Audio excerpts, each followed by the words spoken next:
الرحیم الحمد للہ رب العالمین وصلی اللہ علی محمد وآلہ الطاہرین.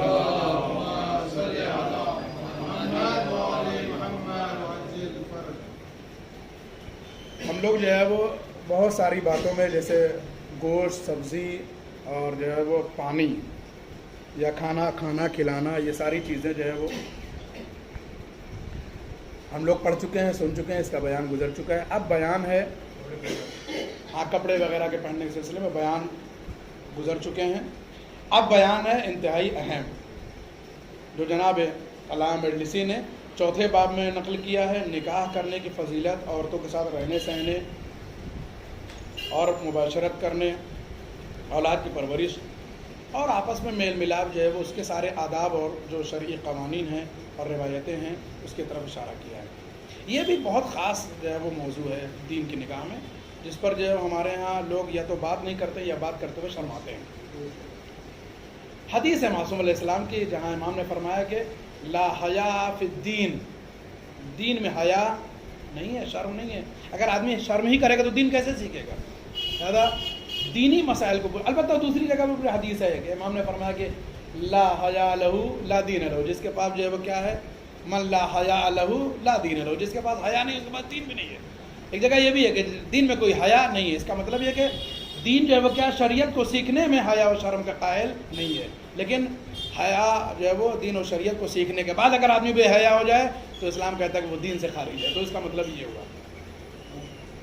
لیکن دین کے مسائل پوچھنے میں آپ کے پاس عالم ہے، آپ کے پاس کوئی بزرگ ہے، گھر کا کوئی جانکار ہے، اگر غسل جنابت نہیں جانتے ہیں کہ غسل جنابت کیسے کیا جاتا ہے، کب کیا جاتا ہے، کس طریقے سے کیا جاتا ہے، تو اس کے پوچھنے میں شرم کرنے کا مطلب یہ ہے کہ شریعت کہتی ہے کہ آپ دین سے خارج ہیں، پھر آپ جو ہے وہ دین کو آپ صحیح سمجھ نہیں رہے ہیں. بلکہ اگر آپ کو دین کا کوئی مسئلہ نہیں معلوم ہے، مثلا غسل جنابت نہیں معلوم ہے، کوئی اور مسئلہ نہیں معلوم ہے، تو آپ کے پاس عالم ہے، آپ کے پاس بزرگ ہیں، آپ کے پاس پڑھے لکھے لوگ ہیں، آپ کے والد ہیں، آپ کی والدہ ہیں پڑھے لکھے، آپ ان سے پوچھ سکتے ہیں. نہیں پوچھیں گے تو آپ حرام کرتے رہیں گے، پوچھ لیں گے تو کیا ہے صحیح کریں گے، آپ حرام سے بچ جائیں گے اور اس شرم و حیا سے بھی کیا ہے آپ محفوظ رہیں گے. ہمارے ہاں اسی سے ان میں یہ سب باب بھی آتے ہیں کہ جہاں جو ہے وہ کیا ہے اور اپنی بیوی کے ساتھ کیسے رہنا ہے، کیسے زندگی بسر کرنا، نکاح یا مباشرت وغیرہ وغیرہ، یہ سارے آداب جو ہے وہ کیا ہے بچے عام طور سے پوچھنے میں شرماتے ہیں، نوجوان پوچھنے میں شرماتے ہیں، جبکہ یہاں پر شریعت کہتی ہے کہ شرم کرنے کی ضرورت نہیں ہے. بس سندہ معتبر جناب امام جعفر صادق علیہ الصلوۃ والسلام سے منقول ہے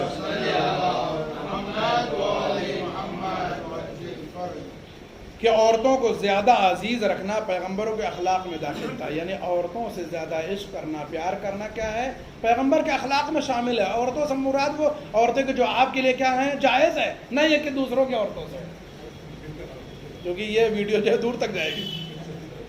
عورتوں سے مطلب یہ آدمی سوچے کہ ہماری تو ایک ہی بیوی ایک ہی عورت ہوئی. عورتوں کا مطلب جو کیا ہے یہ جمع کا صیغہ ہے، یعنی کم سے کم 2 کے بعد جو ہے وہ بڑھتے چلے جائیے آپ جتنا چاہیں. ہاں تو ایسا نہیں ہے، ایسا نہیں ہے، بلکہ جو ہے عورت جو ہے وہ ایک تو صرف اپنی بیوی، دوسرے نہیں، اپنی ماں، اپنی خالہ، اپنی پھپھو، اپنی بہن، اپنی بیٹی، یہ سب عورتیں ہیں. ان سب سے کیا ہے پیار کرنا، ان سب کو عزیز رکھنا، ان سب کا احترام کرنا کیا پیغمبر کے اخلاق میں شامل ہے. اور پھر اگر جو ہے وہ ایک کے بعد دوسری کی ہمت ہو، طاقت ہو تو کیا کہنا، دوسری کے بعد تیسری کی بھی طاقت ہو، فرض ادا کر سکتے ہیں، حقوق ادا کر سکتے ہیں، خوب کریے. 4 ہو تو کیا کہنا ہے، اگر سب کے فرائض ادا کر سکتے ہیں. ہم ہمیشہ کہتے ہیں کہ 4 رکھیے، کوئی مشکل نہیں ہے، ایک ساتھ 4 رکھ لیجیے، مگر 2 شرطیں ہیں. پہلی بات تو یہ کہ آپ کی جیب جو ہے وہ اتنی بھاری ہو اور آپ کی کمر اتنی مضبوط ہو، تب تو آپ رکھیے. دونوں حقوق ادا کرنے نا بھائی، تب آپ کریے، کوئی مشکل نہیں. تو یہاں پر عورتوں والا لفظ صحیح ہو سکتا ہے کہ جو ہے وہ 4 سے پیار کیجیے، کوئی حرج نہیں، مگر آپ کے پاس اتنی طاقت ہونی چاہیے، فائنینشلی بھی اور جو ہے وہ جسمانی بھی آپ جو ہے وہ اتنے مضبوط ہو کہ آپ کوئی دشواری، کسی کا بھی حق نہ مارا جائے. تو عرض کرنے مقصد یہ کہ عورتوں سے مراد جو ہے وہ اپنے گھر کی عورتیں جو مثلا جو ہے وہ آپ کے لیے محرم ہیں، جو آپ کے لیے جائز ہیں. اور یوں بھی عورتوں کے جو ہے وہ کیا ہے احترام کا قائل اسلام ہمیشہ سے ہے. کبھی کسی بھی جو ہے وہ اور عورت کو بھی کیا ہے وہ توہین کرنے کی اجازت آپ کو نہیں دیتا ہے. اسلام ہمیشہ عورتوں کی عظمت کا قائل رہا ہے. اگر عظمت کا قائل نہ ہوتا تو بے انتہا قرآن میں جو ہے وہ کیا ہے عورتوں کے سلسلے میں آیتیں نہ آتی. کسی کو اس نے جو ہے وہ سیدۃ النساء العالمین بنا دیا ہے نا، کسی کو اس نے جو ہے وہ کیا طاہرہ بنا دیا، جناب جو ہے وہ مریم کو، جناب آسیہ کا تذکرہ، جناب مریم کا تذکرہ، جناب موسیٰ کی بہن کا تذکرہ، جناب موسیٰ کی ماں کا تذکرہ، جناب حوا کا تذکرہ، جناب ہاجرہ کا تذکرہ، امہائے مومنین کا تذکرہ مثلا، ان سب کے تذکرے ہیں صرف اس لیے تاکہ انسان جو ہے وہ کیا ہے، عورت کے مقام و مرتبے کا قائل ہو۔ پھر ہم آپ فرماتے ہیں کہ میرے خیال میں کسی مرد مومن کے ایمان میں ترقی نہیں ہو سکتی سوائے اس کے کہ وہ عورتوں سے محبت کرے۔ ایمان میں ترقی ہو سکتی اسی وقت کہ جب انسان کیا کرے، عورتوں سے محبت کرے۔ یعنی ایک ذریعہ یہ بھی ہے ایمان کے بڑھنے کا کہ ہم اپنی ماں سے، اپنی بیوی سے، اپنی بہن سے، اپنی پھپھو سے، اپنی خالہ سے، اپنی ممانی سے، یا مثلا جو ہے وہ دیگر عورتیں بھی اگر جو ہے وہ حدود شریعت میں رہ کر کے ان کا احترام، یہ ایمان کے بڑھنے کا سبب ہے۔ ایمان بڑھتا ہے آدمی کا، یہ عجیب بات ہے نا، واقعی عجیب بات ہے کہ عورتوں کا احترام کیا ہے، ایمان بڑھاتا ہے ہمارا۔ سمجھنے والی بات، کئی بار ہو سکتا ہے ہماری نماز ہمارا ایمان نہ بڑھا رہی ہو، لیکن اگر واقعاً عورتوں سے عشق و محبت، ان کا احترام ہے تو ہمارے ایمان میں اضافے کے سبب امام صادق فرماتے ہیں۔ پھر فرماتے ہیں امام کہ جسے عورتوں سے زیادہ محبت ہوتی ہے اس کے ایمان میں ترقی ہوتی ہے۔ یعنی عورتیں کیا ہے، صرف زندگی میں جو ہے وہ اپنے کام نکالنے کے لیے نہیں ہے، ہوس مٹانے کے لیے نہیں ہے، اپنے جو ہے وہ کیا ہے جو ضروریات ہے وہ پورا کرنے کے لیے نہیں ہے کہ چلو ٹھیک ہے ہمارا بزنس سنبھال لے ہماری بیوی، ہمارے جو ہے وہ کاروبار دیکھ رہی ہے ہماری بیوی، اس کے لیے نہیں ہے۔ ہمارے بچوں کو پرورش کر رہی ہے مثلا، ہم کو خوش رکھ رہی ہے، بس اتنے کے لیے نہیں ہے۔ مطلب یہ ہے کہ وہ محبت کے لیے، وہ عشق کے لیے، اپنے ایمان کو بڑھانے کا ایک ذریعہ بھی ہے، جیسا کہ امام یہاں فرما رہے ہیں۔ حدیث صحیح میں حضرت امام رضا علیہ الصلوۃ والسلام سے منقول ہے۔ یہ حدیث بھی کئی بار متعدد مواقع پر بیان کی جا چکی، پھر سن لیجیے کہ پیغمبر فرماتے ہیں امام کے 3 چیزیں پیغمبروں کی سنت میں شامل ہیں، یعنی ہر پیغمبر کی سنت میں شامل۔ پہلے خوشبو لگانا، اللہ ہمارے رضا علی بھائی مرواڑی کو جو ہے وہ صحت و سلامتی دے، ان کی توفیقات میں اضافہ کرے کہ یہ بیچارے ہر جمعے کو جو ہے وہ کیا ہے خوشبو لگا دیتے ہیں۔ یہ کیا ہے پیغمبروں کی سنت میں، خود ہمارے نبی کی سنت میں بھی ہے کہ آپ کی آمدنی کا زیادہ حصہ کیا ہے خوشبو خریدنے اور لگانے میں چلا جاتا تھا۔ خوشبو کتنا پسند کرتے تھے، آپ کو بھی اللہ صحت و سلامتی دے، آپ نے بھی کئی بار ہم کو پہنچایا ہے۔ دوسری سنت جو پیغمبروں کی وہ تھی کہ جو بال بدن پر ضرورت سے زیادہ ہے ان کو دور کرنا ہے، ضرورت سے زیادہ جو بال ہیں بدن کے اوپر ان کو دور کرتے تھے ہمارے انبیاء، پیغمبروں کی سنت ہے۔ آج جمعہ بھی ہے، جمعے کے لیے کہا جاتا ہے کہ آپ کیا کریے، ایک بال بھی اگر ہو سکتا ہے تو کاٹیے چونکہ مستحب ہے، ایک ناخن بھی اگر ہو سکتا ہے تو کاٹیے چونکہ مستحب ہے۔ اور اس کے بعد تیسری جو سنت تھی ہمارے انبیاء کے پیغمبروں کی، فرماتے ہیں کہ عورتوں سے زیادہ مانوس ہو رہا اور ان سے زیادہ مقاربت کرنا۔ مانوس ہونا یعنی ان کے ایک دم ساتھ بیٹھنا، ان سے بالکل جو گھل مل کے رہنا۔ مانوس یعنی انسیت پیدا کرنا، بالکل ساتھ میں رہنا، خاص طور سے وہ لوگ جو شادی شدہ لوگ ہیں، اور ہمارے سامنے کچھ غیر شادی شدہ لوگ ہیں، لیکن جو شادی شدہ لوگ ہیں ان کے لیے کہا گیا کہ پیغمبروں کی سنت میں کہ وہ کیا کریں، اپنی عورتوں سے زیادہ مقاربت کریں، انسیت کریں۔ مقاربت نزدیکی بنائیں۔ کئی روایتیں ہیں کہ جو غسل جنابت کی فضیلت کو ثابت کرتی ہیں۔ غسل جنابت کیا ہے، دور رہ کے نہیں ہوگا کہ بیوی یہاں ہے خود سنگاپور میں ہے۔ وہ مقاربت جو عورت سے ہو سکتی ہے، بیوی اور ہمسر سے وہ ساتھ میں ہو کر کے ہو سکتی ہے۔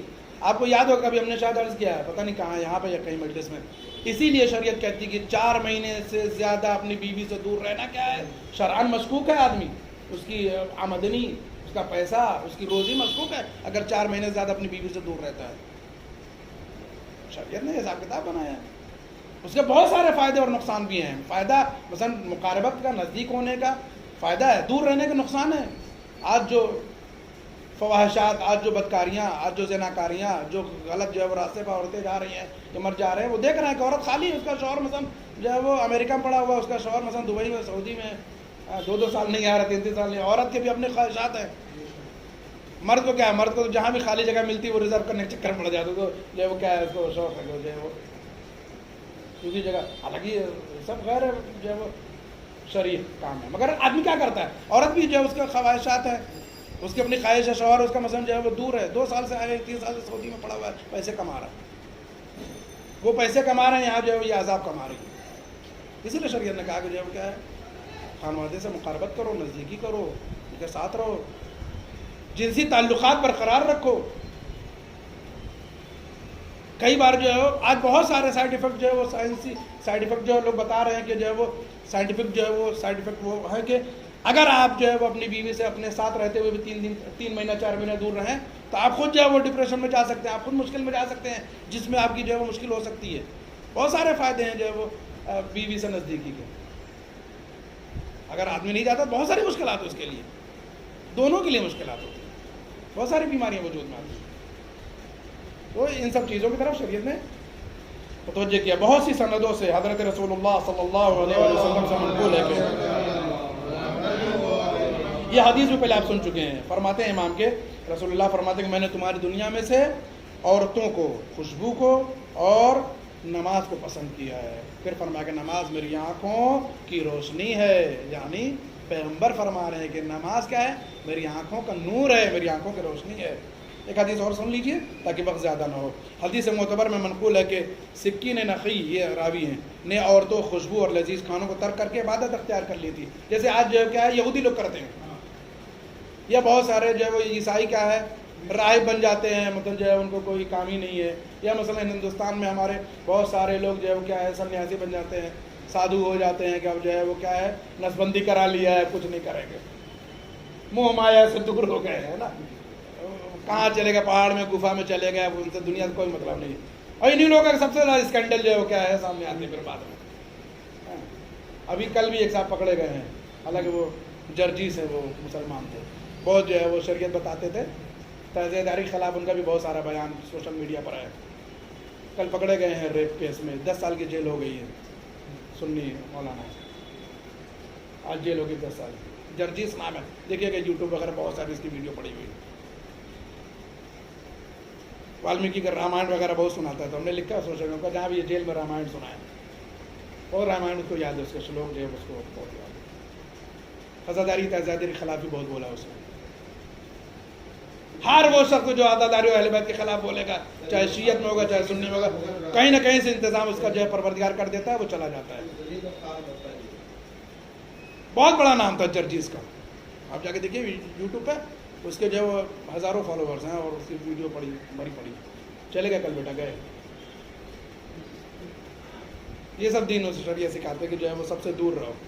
دور رہنے کا نتیجہ ہے کہ جو ہے وہ یہ خود رہتے اٹاوا میں, اور ان کا کنیکشن جو ہے وہ بنارس میں تھا, وارانسی میں. پوری ڈیٹیل آئی اخبار میں. اللہ جو ہے لعنت کرے ایسے لوگوں کے اوپر. تو جو ہے وہ ایک شخص تھا سکین نقی, جو عورتوں کو, خوشبو کو, لذیذ کھانوں کو سب چھوڑ دیا اس نے.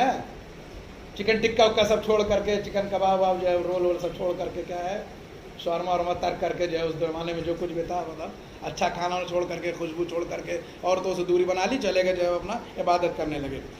تو جو ہے وہ اس نے اس باب میں جو جناب امام جعفر صادق علیہ السلام کو عریضہ بھی لکھا. اس نے عریضہ بھی لکھا ہے امام کی خدمت میں. عریضے کا لفظ ہے یہاں پر, دیکھیے خط نہیں ہے. کئی بار اس کو عرض کر چکے ہیں کہ امام زمانہ کے لیے صرف 15 شعبان کو عریضہ نہیں, جب ضرورت پڑے, جب مشکل آئے, جب مصیبت آئے, امام کو اپنے عریضہ لکھیے. اور کسی بھی امام کو لکھ سکتے ہیں, یہ نہیں کہ ہمارے امام مر گئے, شہید ہو گئے تو مر گئے, نہیں, ہمارے امام زندہ ہے, کسی بھی امام کو لکھ سکتے ہیں. جناب الفضل عباس کو لکھیے, کسی کو لکھیے. یہاں سے جو ہے وہ کربلا بھیج سکتے ہو تو کربلا بھیج دیجیے, نہیں بھیج سکتے ہیں دریا میں لے جائیے, جو ہے وہ بہا دیجیے. ان کے اختیارات جو ہے وہ کیا ہے, خشکی پہ بھی ہے, دریا پہ بھی ہے. آپ لکھیے, ان کو معلوم ہو جائے گا آپ نے کیا لکھا. تو اس نے عریضہ لکھا امام سے, اپنا مسئلہ دریافت کیا کہ ہم نے یہ کام کیا ہے, آپ کا کیا حکم ہے. امام نے اس کا جو جواب دیا وہ سنیے. امام نے جواب میں اس کو لکھا کہ عورتوں کی نسبت جو تم نے دریافت کیا ہے, کیا تمہیں معلوم نہیں کہ حضور اکرم حضرت محمد مصطفیٰ صلی اللہ علیہ وسلم کی کتنی ازواج تھیں. امام نے اس سے جواب میں پوچھا کہ بتاؤ کہ تمہیں نہیں معلوم ہے کہ رسول اللہ کی کتنی بیویاں تھیں, اور لذیذ کھانوں کو جو تم نے دریافت کیا ہے, خیال کر لو کہ حضور صلی اللہ علیہ وسلم گوشت اور شہد تک تناول فرمایا کرتے تھے. گوشت بھی کھاتے تھے آپ, اور شہد بھی آپ کھایا کرتے تھے, دونوں اچھی غذا ہے, اور تم نے جو وہ لذیذ کھانوں کو چھوڑ دیا ہے. پھر امام نے یہ بھی جو ہے وہ ارشاد فرمایا کہ حضرت نے ارشاد فرمایا کہ جس شخص نے ایک عورت سے شادی کی اس نے نصف دین کی حفاظت کر لی. اس حدیث کو ہم لوگ جمعے اور جو ہے وہ کیا کہتے ہیں عقد کے خطبے میں بھی پڑھتے ہیں کہ جس نے جو ہے وہ عقد کر لیا وہ اس نے اپنا آدھا دین جو ہے وہ کیا ہے محفوظ کر لیا، اور آدھا دین جو ہے اللہ کے تقوی میں ہے کہ جو آپ لوگ خطبے میں سنا کرتے ہیں۔ یہ بھی فرمایا کہ تم میں سے بدتر لوگ وہ ہیں کہ جو مجرد ہیں۔ ہمارے شعیب صاحب نے ہماری کہانی سن لی، بہت بار ان کو ہم نے ٹارگٹ کیا ہے ممبر سے کہ جو ہے وہ جہنم میں زیادہ تر لوگ جو ہے وہ کون جائیں گے؟ کمارے لوگ جائیں گے۔ انہوں نے بہرحال لاک ڈاؤن کا فائدہ اٹھایا کر لیا۔ اتفاق ہے کتنا ہم نے ان کو پریشر کیا، ہم ہی ان کی دعوت سے محروم رہ گئے۔ صلوات پڑھیے بر محمد۔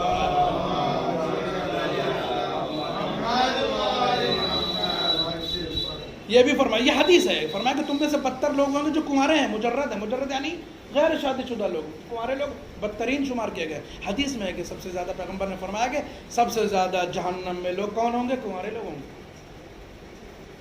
کہ بالی ووڈ، ہالی ووڈ، ٹالی ووڈ کی طرف جو لوگ جا رہے ہیں نا، کہ بغیر جو ہے وہ شادی کے باپ بن رہے ہیں، بغیر شادی کے ماں بن رہی ہیں، یہ زہر ہے، زہر ہمارے معاشرے میں۔